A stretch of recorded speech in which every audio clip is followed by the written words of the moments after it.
जय हिंद। कैसे हैं आप सभी? उम्मीद है कि स्वस्थ होंगे, मस्त होंगे। तो आपके अपने क्रांति आर्ट्स कोचिंग जीएस सेंटर में आप बहुत बहुत स्वागत है। जैसे कि आप लोगों को मालूम है कि इसके पिछले क्लास में हम लोगों ने तो 10th क्लास का जो है सेकेंड चैप्टर को स्टार्ट किए थे, सिविक्स। और चैप्टर नंबर जो था सेकेंड था, जिसका नाम था सतह में साझेदारी की कार्यप्रणाली।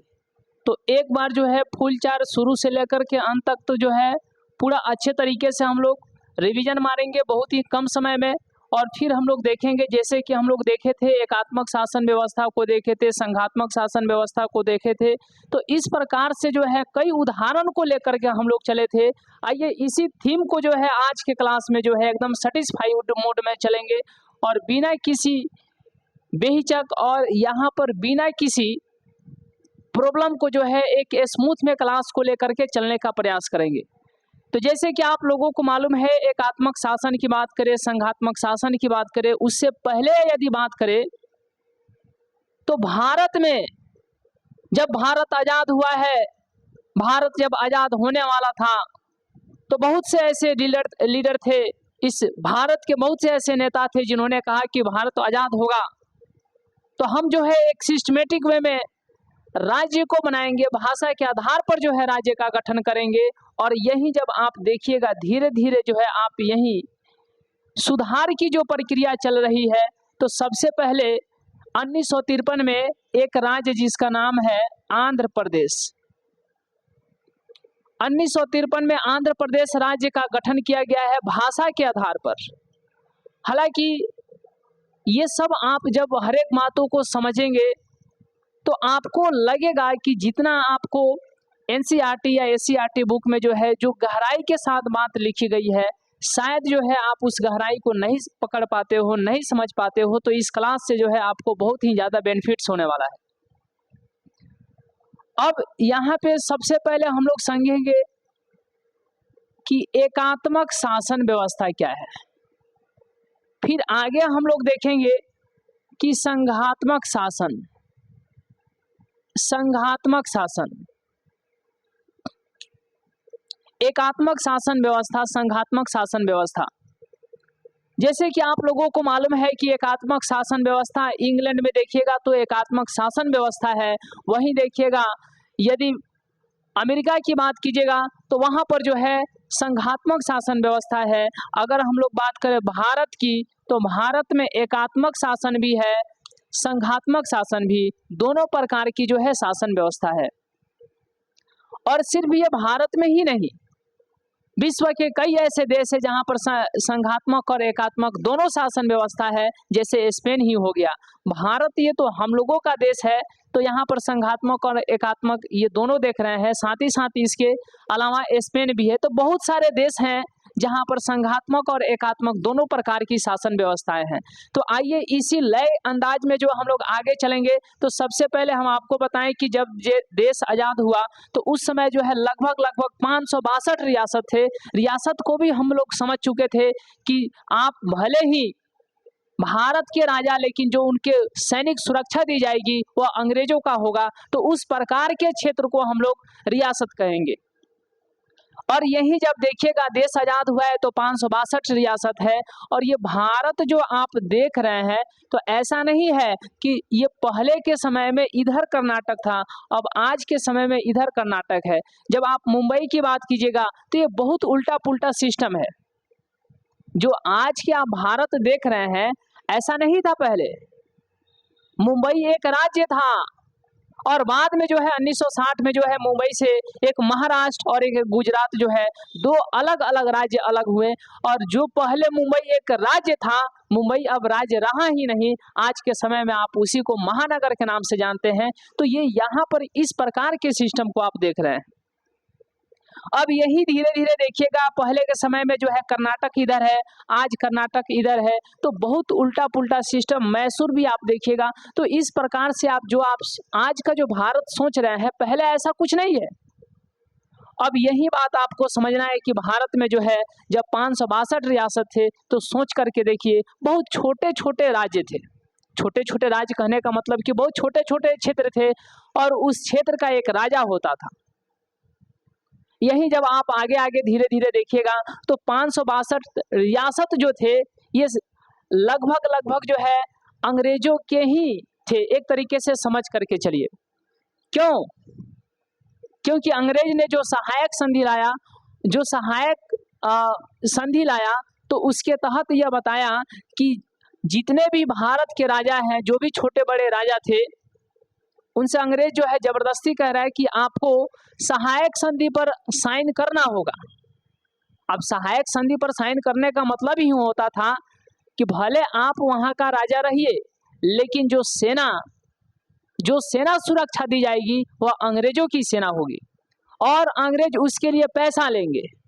अब यही धीरे धीरे देखिएगा तो भारत के कई ऐसे राज्य हैं, कई ऐसे छोटे बड़े राजा हैं जो अंग्रेजों की सेना रखते हैं, यानी सहायक संधि पर हस्ताक्षर करके सहायक सेना ले लेते हैं, अंग्रेजों का सेना ले लेते हैं। लेकिन यही देखते देखते जो है जब पैसा देने का टाइम आता है तो यही राजा के ऊपर धीरे धीरे अंग्रेजों का जो सैनिक है उनका कर्ज धीरे धीरे बढ़ रहा है।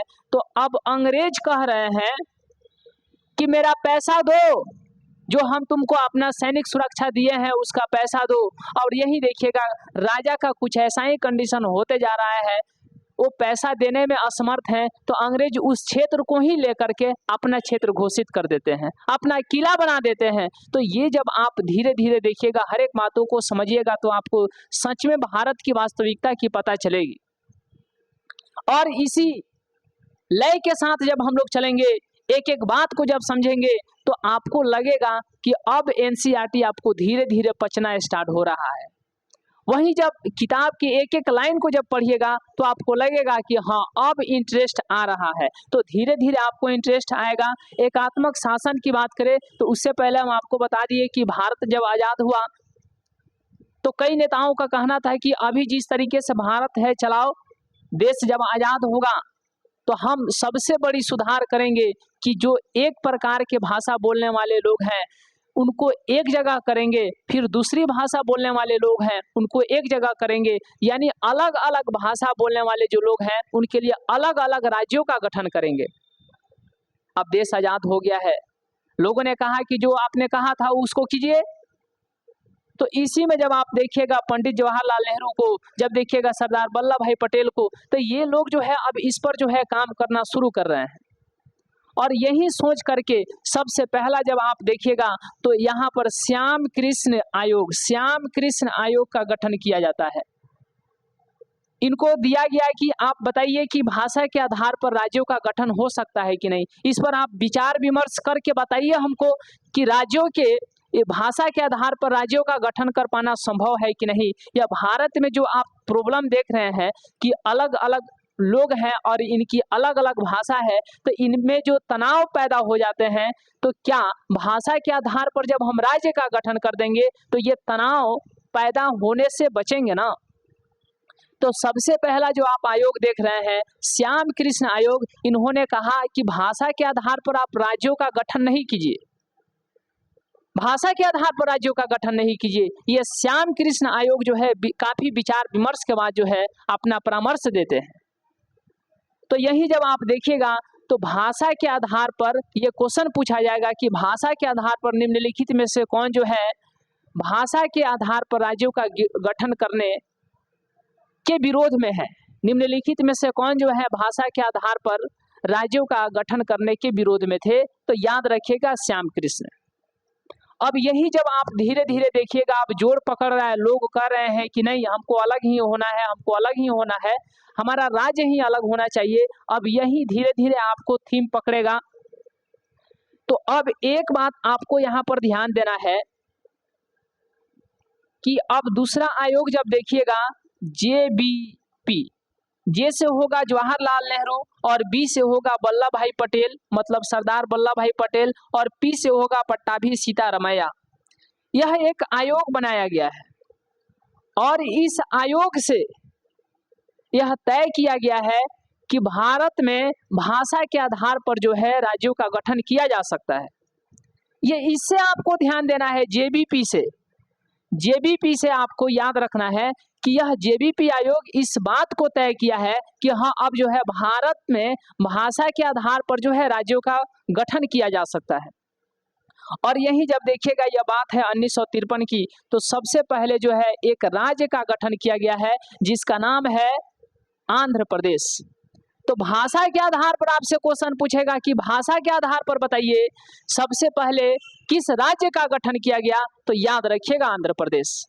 अब यही थीम धीरे धीरे जब आप देखिएगा, हर एक बातों को समझते हुए चलिएगा, तो आपको लगेगा कि ये कितना इंपॉर्टेंट होते जा रहा है। अब जब देखिएगा 1953 में आंध्र प्रदेश का गठन हुआ है, तो सभी लोग जो है सड़कों पर उतर रहे हैं। अलग अलग राज्य के लोग जो है ये हल्ला कर रहे हैं कि अब हमारा भी राज्य अलग होना चाहिए, हमारा भी राज्य अलग होना चाहिए। गुजरात वाले भी कि हमारा राज्य अलग होना चाहिए, महाराष्ट्र वाले हमारा राज्य अलग होना चाहिए।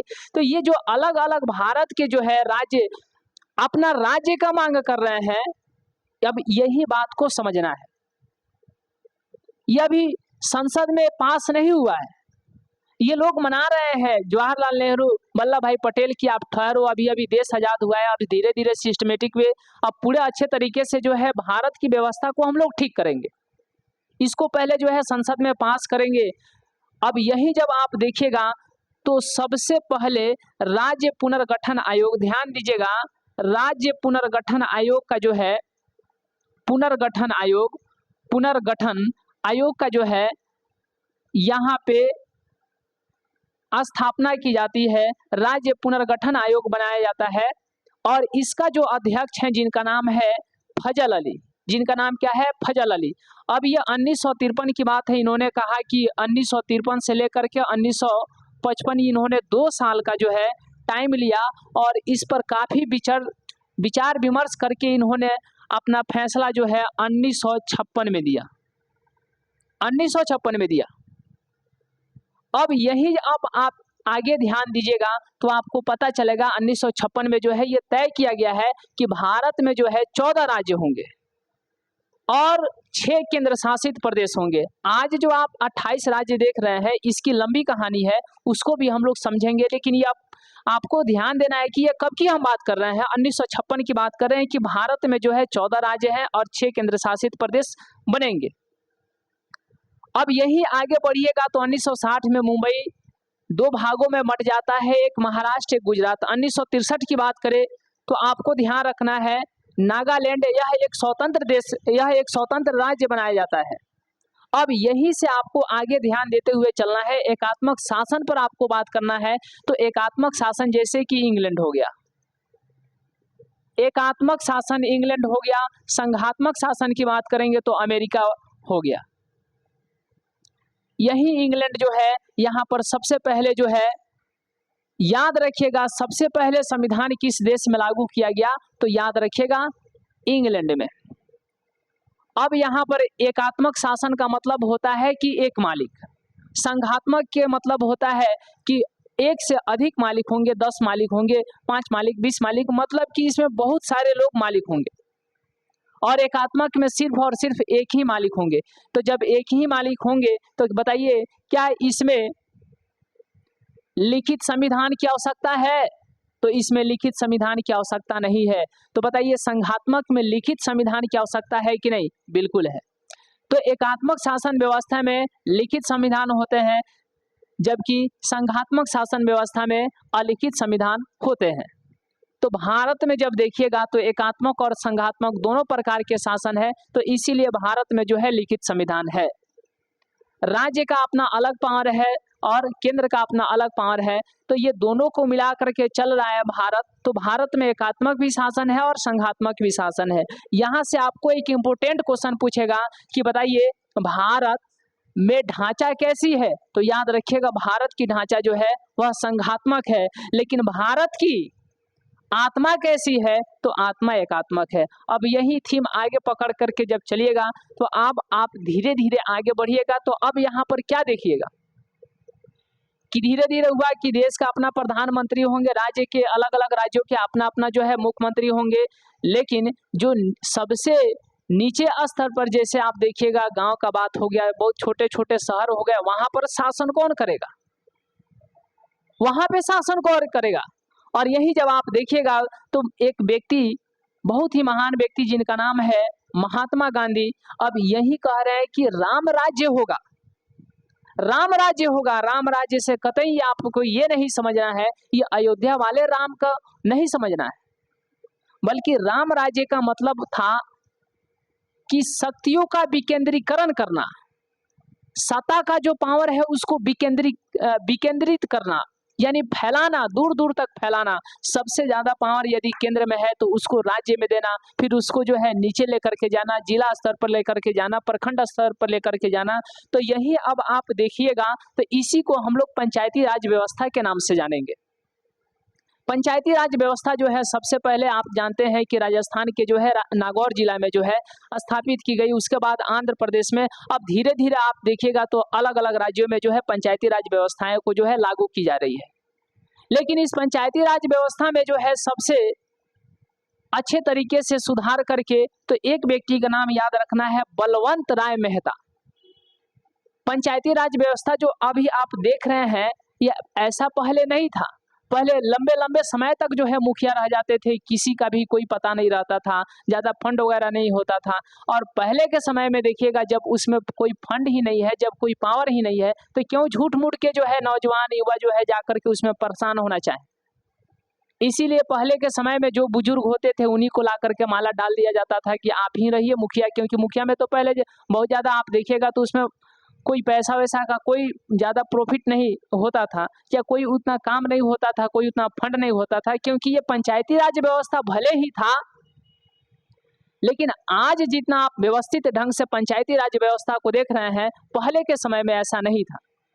और यही में इसी में पंचायती राज व्यवस्था में सुधार करके एक व्यक्ति का नाम है, जिनका नाम है बलवंत राय मेहता। इन्होंने बलवंत राय मेहता, यह एक कमेटी थी, अब इन्होंने अपना सिफारिश दिया कि पंचायती राज व्यवस्था जो होंगी वह त्रिस्तरीय होंगी। जैसे अगर हम लोग ग्रामीण क्षेत्र की बात करें तो वहाँ पर सबसे पहले जो है ग्राम पंचायत होगा, उसके बाद जो है पंचायत समिति होगा, उसके बाद जो है जिला परिषद होगा।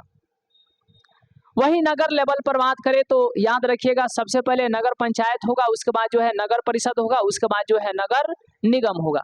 तो यही आप जो थीम आगे पकड़िएगा तो आपको ध्यान देना है कि पंचायती राज व्यवस्था में जो है धीरे धीरे सुधार करके तो बलवंत राय मेहता इन्होंने त्रिस्तरीय पंचायती राज व्यवस्था को जो है ला करके सामने पेश किया। यही आप धीरे धीरे देखिएगा बंगाल में जो है, तो यहाँ पर याद रखिएगा 4 स्तरीय पंचायती राज व्यवस्था। वहीं तमिलनाडु में ध्यान दीजिएगा तो आपको यहाँ पर रखना है याद क्या, तो 2 स्तरीय पंचायती राज व्यवस्था। बाकी सभी जगह आप जो देख रहे हैं यह त्रिस्तरीय पंचायती राज व्यवस्था है। अब यहीं से आपको आगे ध्यान देना है, जो हम लोग इससे पिछले क्लास में देखे थे, याद रखिएगा कि सबसे पहले हम लोग देखे थे इसी को स्थानीय स्वशासन कहा जाता है। क्या कहा जाता है? स्थानीय स्वशासन कहा जाता है। अब एक एक बात को जो है पूरा डिटेल में हम लोग पूरा गहनता के साथ जो है अलग अंदाज में पूरे क्लास में मजा लेते हुए चलेंगे। चलिए, तो अब यहाँ पे आपको ध्यान देना है, स्थानीय स्वशासन आपसे पूछेगा। स्थानीय स्वशासन, स्थानीय स्वशासन, स्वशासन, ये बहुत लंबे 20-20 नंबर के एग्जाम्स में इससे प्रश्न पूछे जाते हैं। यह हम बात कर रहे हैं आपको जब आप ग्रेजुएशन वगैरह में जाएंगे तो वहाँ पर जो है एक क्वेश्चन 20 नंबर के होंगे, तो पूरे डिटेल से आपको जो है मजा लेकर के पढ़ाई करना है और एक एक बात को जो है पूरे गहनता के साथ समझते हुए चलना है। तब आप जो है हर एक बातों को अच्छे तरीके से समझ पाएंगे, सीख पाएंगे और पूरे सिस्टमेटिक अंदाज में जो है आप जो है एग्जाम में जाकर के अच्छे तरीके से लिख पाएंगे। अब स्थानीय स्वशासन को हम लोग 2 भागों में यानी 2 स्तर पर अब यहाँ पे ध्यान देना है आपको। एक हो जाएगा ग्रामीण और दूसरा हो जाएगा शहरी। एक हो जाएगा ग्रामीण, एक हो जाएगा ग्रामीण और दूसरा हो जाएगा शहरी। अब त्रिस्तरीय हम आपको बताए हैं, तो याद रखिएगा ग्रामीण में सबसे पहले क्या होगा। चलिए, ग्रामीण में सबसे पहले क्या होगा तो याद रखिएगा पंचायत, यानी ग्राम पंचायत होगा, ग्राम पंचायत होगा। और यही जब आगे देखिएगा अब यहाँ पर पंचायत समिति होगा, पंचायत समिति होगा। और यहाँ पर आप देखिएगा तो पंचायत समिति के बाद में जो है जिला परिषद होगा, जिला परिषद होगा। एक बार जो है आप लोग पीछे क्लास को नहीं देखे हैं तो एक बार देखने का जरूर जो है प्रयास कीजिएगा, कोशिश कीजिएगा कि पीछे के क्लास को जो है बहुत ही फुल एनर्जी माया के साथ आप समझ सकते हैं। अब यहाँ पर शहरी अगर हम लोग बात करें, शहरी स्वशासन की बात करें तो याद रखिएगा यहाँ पर सबसे पहले क्या होंगे, जैसे यहाँ पर ग्राम पंचायत, पंचायत समिति, जिला परिषद, वहीं यहाँ पर 3 प्रकार के, तो याद रखिएगा सबसे पहला जो होगा नगर पंचायत होगा, नगर पंचायत होगा। उसके बाद आपको यहाँ पर ध्यान देना है तो नगर परिषद होगा, नगर परिषद होगा, और यहाँ पर उसके बाद जो है नगर निगम होगा। अब यही बात आपको समझना है कि फिर ग्राम पंचायत के कितने अंग हैं, तो इससे बहुत ज़्यादा इम्पोर्टेंट हो जाता है कि इसके अंग कितने हैं, इसके अंग, ग्राम पंचायत के अंग कितने हैं। तो याद रखिएगा इसके 4 अंग है। देखिए फुल डिटेल में हम लोग चल रहे हैं, अब इससे आपको कहीं आश्चर्य नहीं होना है, पूरा एकदम फुल टॉक टाइम आपको यहाँ पर ध्यान देना है कि ग्राम पंचायत के कितने अंग हैं, 4 अंग है। और यहीं पर सबसे पहला होगा ग्राम सभा होगा, ग्राम सभा होगा। कई बार ऐसा होता है कि हाँ खेत जो है एक बार जुतवा दिए तो नहीं कि चलिए एक बार और 2 चांस करा देते हैं, फिर तिबारा भी जोतवा देते हैं। तो जितना चांस मारिएगा तो उतना ही मिट्टी जो है मिलते जाएगा, उतना ही अच्छा खेती होगा। और वहीं आप देख रहे हैं कि एक बार क्लास को सुन लिए, चलिए दोबारा दोहरा देते हैं, तेहरा देते हैं। तो इस तरीके से पहले आप देखे थे ग्रामीण स्वशासन में, देखे थे ग्राम पंचायत, देखे थे पंचायत समिति, देखे थे जिला परिषद, देखे थे शहरी में, देखे थे नगर पंचायत, देखे थे नगर परिषद, देखे थे नगर निगम, देखे थे। अब यहीं से तो आपको पकड़ना है कि ग्राम पंचायत में ये ग्राम सभा, ये इसके अंग, जो कि इसके पिछले क्लास में आपको डिटेल नहीं मिलेगी, बस यही फुल फॉर्म में हमारे मुखिया जी, सरपंच जी बस चल दिए।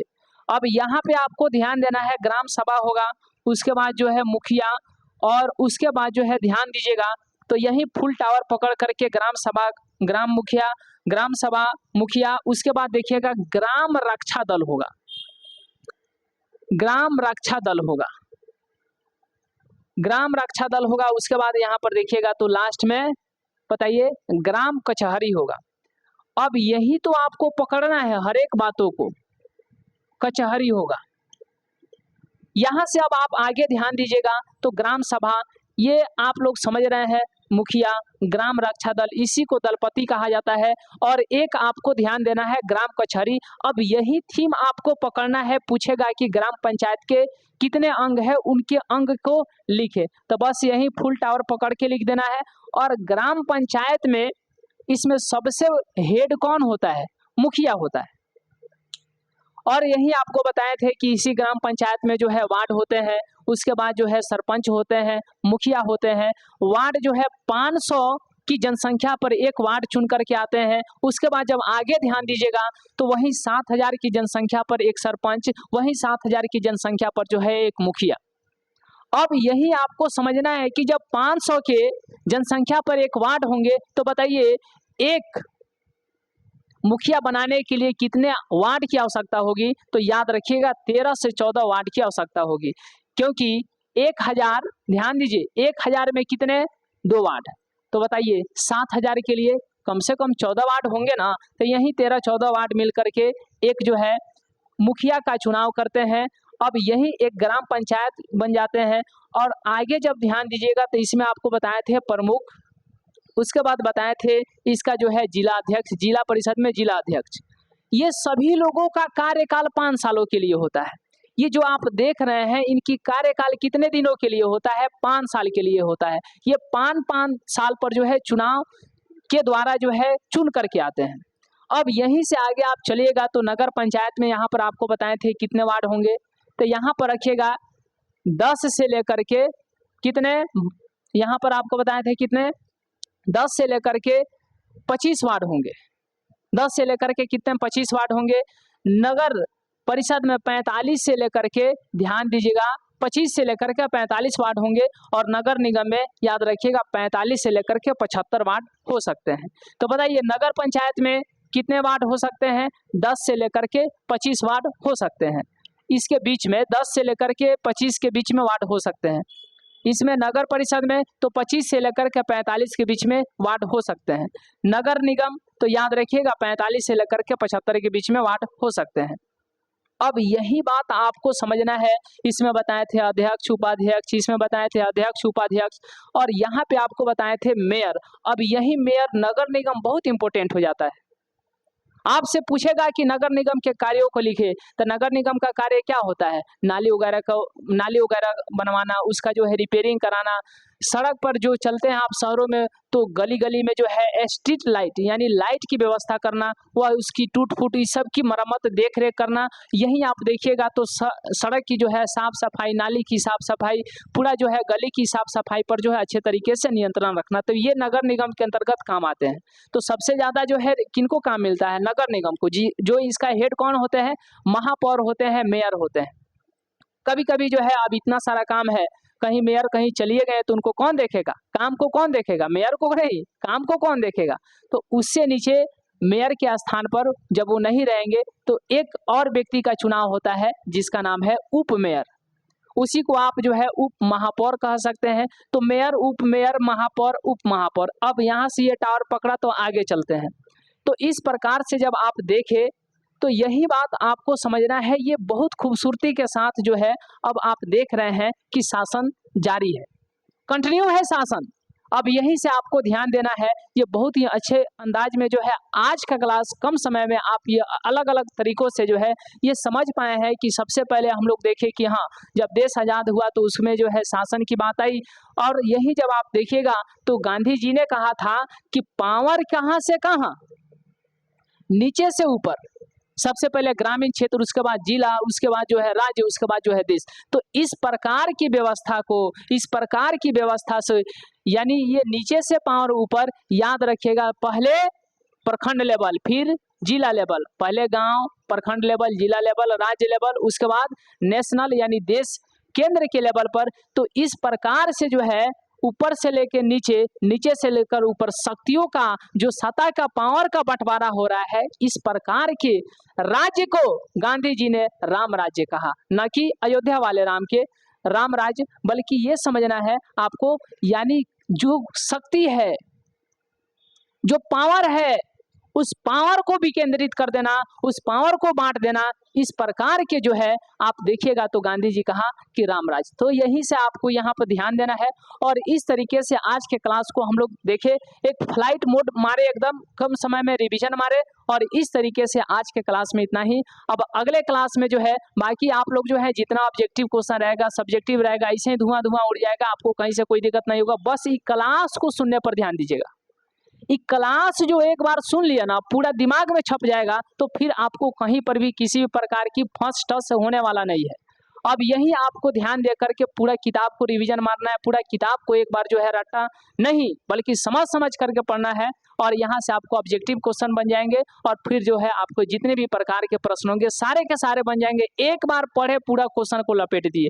अब यही थीम के साथ जो है आपकी बहुत अच्छे तरीके से तैयारी होगी और यही अंदाज के साथ आपको चलना है। तो चलिए आज के इस क्लास को इतना ही, फिर मिलेंगे अगले क्लास में एक नए चैप्टर के साथ। आइए अब इस तरीके से जो है हम लोग पूरा अच्छे तरीके से अंदाज में, एक अलग अंदाज में, पूरे मजे के साथ जो है पूरा चैप्टर को समझते चलेंगे। तो आज का क्लास इतना ही, मिलते हैं अगले क्लास में। तब तक के लिए बहुत बहुत धन्यवाद।